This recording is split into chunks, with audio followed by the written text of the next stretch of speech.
Hey, welcome back everyone. It is now May 30th of 2022, and we are just getting closer to the third episode of the Obi-Wan Kenobi TV series, which is going to put us halfway through the TV show already.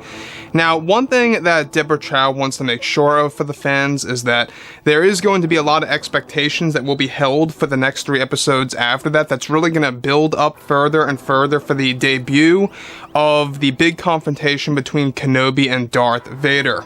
This is Mike Zero. Make sure to subscribe if you are new to the channel for future Star Wars updates. Also, by the way, guys, make sure to drop a thumbs up on this video to support the channel. I thank you all so very much for the kind support. It is greatly appreciated.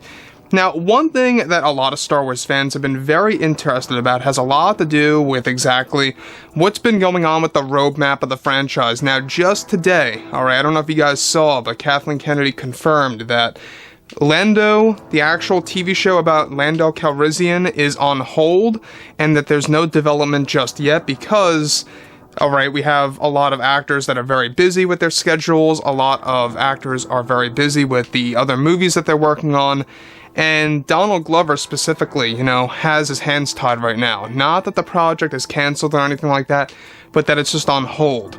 So, I'm still looking forward to that. It's still going to come across, basically as a solo, a Star Wars story sequel or prequel at that, but I digress. Beyond all of this, one thing that a lot of Star Wars fans have been very much concerned about has a lot to do with the High Republic era. Now, the High Republic era, in case you guys did not know, is going to consist of the Acolyte TV series, and, of course, the comics, the books, and more. The Acolyte series is still in a lot of trouble. There's been a lot of setbacks because of Kathleen Kennedy and Leslie Headland having poor leadership skills. But on top of that, Kathleen Kennedy is also leading the Skeleton Crew TV show.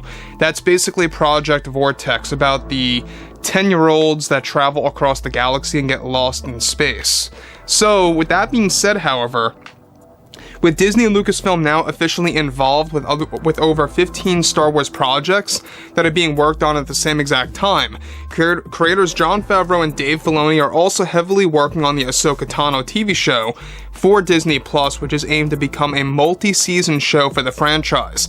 Now, however, it's described that Lucasfilm is now getting ready to officially cancel one of their new Star Wars trilogies that were originally greenlit by Kathleen Kennedy, and that this is being forced by Disney CEO Bob Chapek upon Lucasfilm.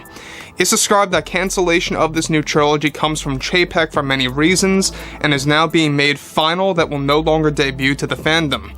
This was described to be an entire High Republic Star Wars trilogy that was going to focus on core characters set in this age as a group of 6 characters adventuring across the galaxy and running into real conflicts. Now, the entire trilogy was going to eliminate and get rid of any form of lightsaber duels or fighting, and would take away any wars in the Star Wars universe. Kathleen Kennedy wanted to focus on a Star Wars peace trilogy, essentially, that was strictly going to focus on Jedi traveling across the galaxy and running into environmental problems on many different planets and worlds when trying to obtain ancient Jedi lore. Kathleen Kennedy took notes from Indiana Jones and wanted to make this basically Indiana Jones in space of the Star Wars universe. However, about fighting people instead and not fighting in actual wars and going up against nature and environmental obstacles was the way that she wanted to go that would actually be involved in this trilogy. Now, let me just stop right here for a second. Now, the fact that Kathleen Kennedy basically wanted to make this Indiana Jones in space, basically an Indiana Jones Star Wars trilogy, makes a lot of sense because, look who's involved with the new Indiana Jones movie, right? So when you look at something like this doesn't really sound like it would have worked, at least not in this era, and not with these characters. I could honestly see this perhaps as a short film, or maybe as an anthology series where you have a specific Jedi that goes from planet to planet, discovering Jedi lore. That I can understand, but to have a whole trilogy about this, 3 whole theatrical movies, we're not talking about movies on Disney+, these were intended to release in the theaters as regular Star Wars films, just as big as the sequel trilogy as far as budget goes, and it would only be about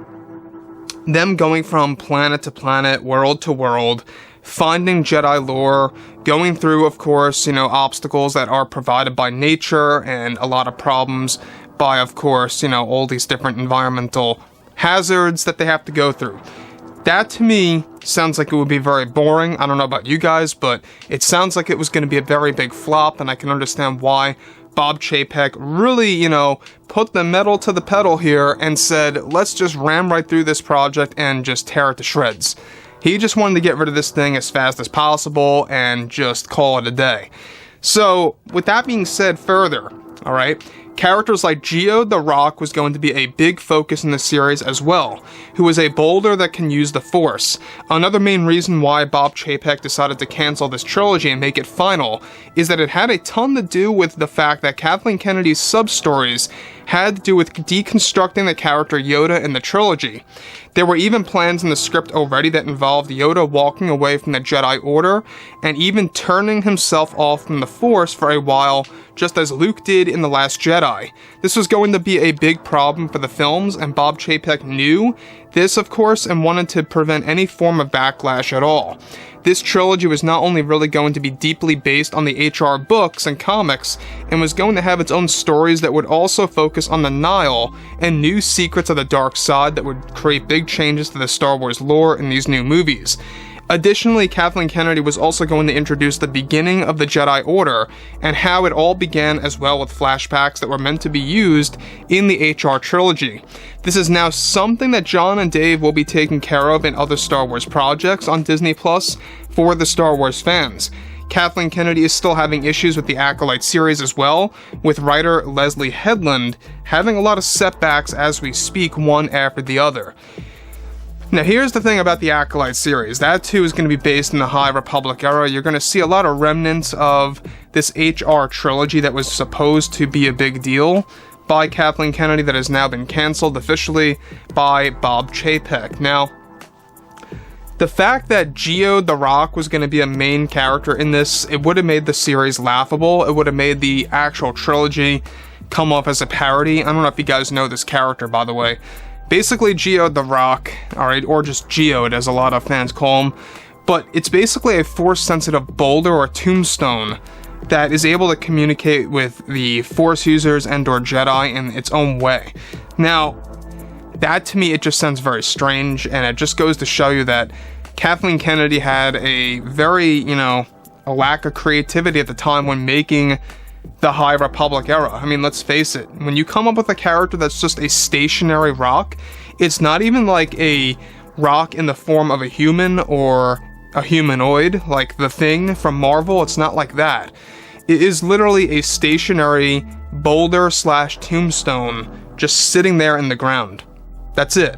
So it just goes to show you that there's a lack of creativity when it comes to characters in the High Republic era.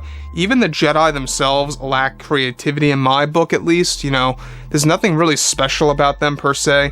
They wanted to change their outfits a little bit here and there, but overall, this trilogy was a big bullet that, of course, Bob Chapek dodged, thankfully, and is never going to see the light of day. Instead, though, a lot of those stories and concepts will be inserted into the Acolyte series. So overall, guys, drop a comment below. Let me know all of this in the comments, and if you guys did enjoy the content for today, make sure to drop a thumbs up on this video to support the channel. I thank you all so very much for the kind support, and I'll catch you guys next time.